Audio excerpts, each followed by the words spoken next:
Good freaking morning, ladies and gents. Welcome back to the tube. Another week, another tube. We are on a roll.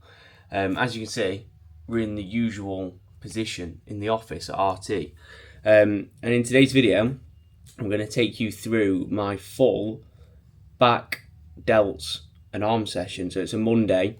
I did actually show a little bit of this session last week, obviously. A little bit of hair's annoying me.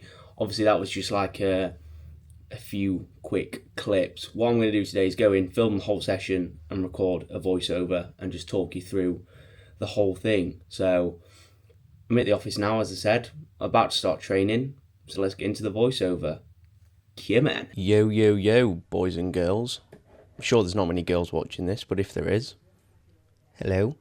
As I promised, a voiceover of today's back, delts and arm session. So we did actually start with the machine ab crunch, which I forgot to film, which is ideal. So we started with 3 sets there.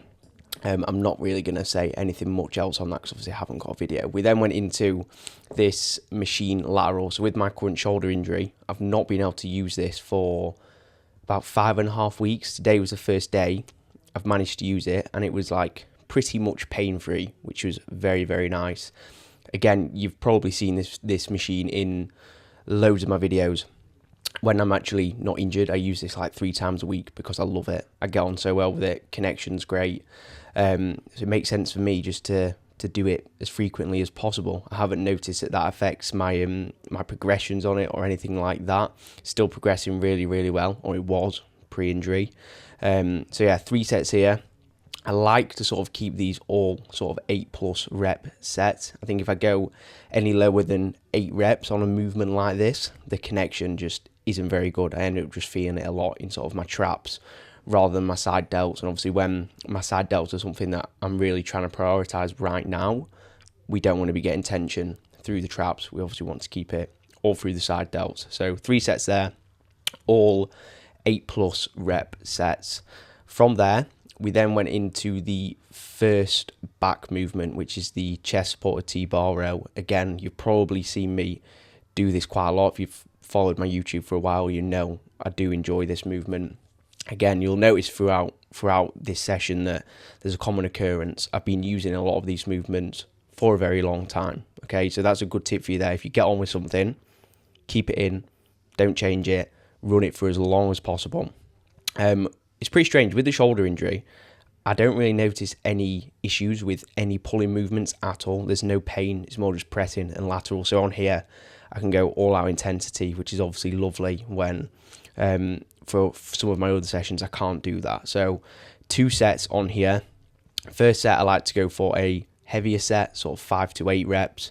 And then the second set, I'll do like a semi back off set of 8 to 10. I find anything above 10 reps, my CV starts giving way before my actual back musculature does. So it just makes sense for me to stick between that sort of 5 to 10 rep range for both of the sets. You'll notice here, I've got it set up so my hands are just like slightly wider than shoulder width, or like torso, slightly wider than my torso. That just allows me to keep those elbows flared. I've got like a semi-pronated grip. Again, I just find that that's most comfortable for me in terms of keeping those elbows flared, but also being able to move as much load as I can. If I go fully pronated, I feel like pretty vulnerable in that position and not as strong.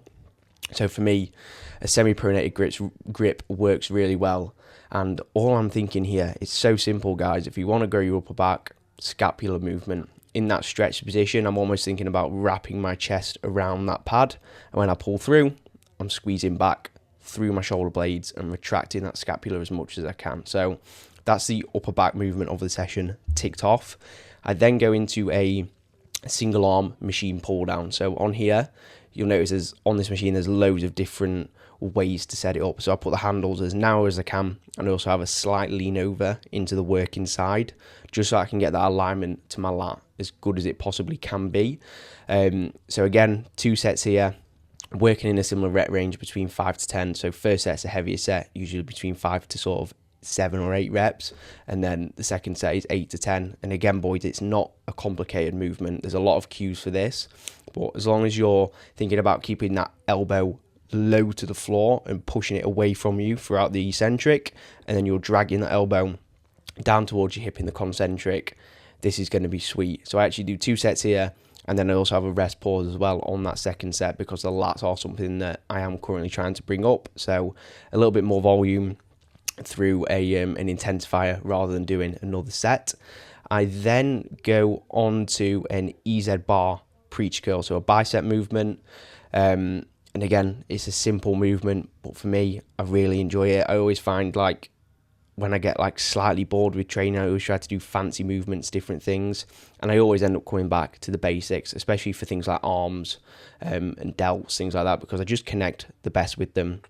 And for me, I've noticed the most growth with those smaller muscle groups when I just seriously prioritize connection rather than doing some fancy exercise and just trying to move as much load as I can. Like, see on here, I haven't got much weight on there at all, but you can make this weight feel really hard by just having solid tempos and just controlling the movement as much as we can. So again, it's a smaller movement, it's less demanding. I've got 3 sets on here.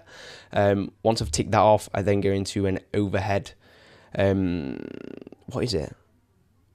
Overhead cable tricep extension. That's what I then go into.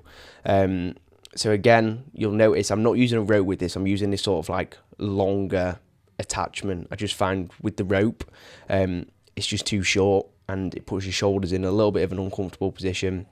You can't really fully lengthen your tricep. You can't really fully shorten your tricep. So that's why I go with this longer sort of attachment.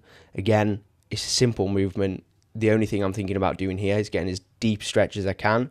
When I drive through, I'm thinking about pushing through my pinky fingers and just squeezing those triceps at the top as well. So again, 3 sets here, nice and simple, all between sort of 8 to 12 reps. And that is spot on. I then would usually go on to a rear delt fly or a reverse pec deck, and then into a cable front raise as well. But because of the shoulder injury, I haven't been able to do that recently. So that is usually what I would do as my full session, but obviously I didn't do them today because of the injury. So that is the full session. Not that exciting, I know, but hopefully you enjoyed it. Hopefully you enjoyed the little bit of information and explanation. As usual, if you liked the video, please drop it a like, subscribe if you're new, and make sure you tune in for the next video.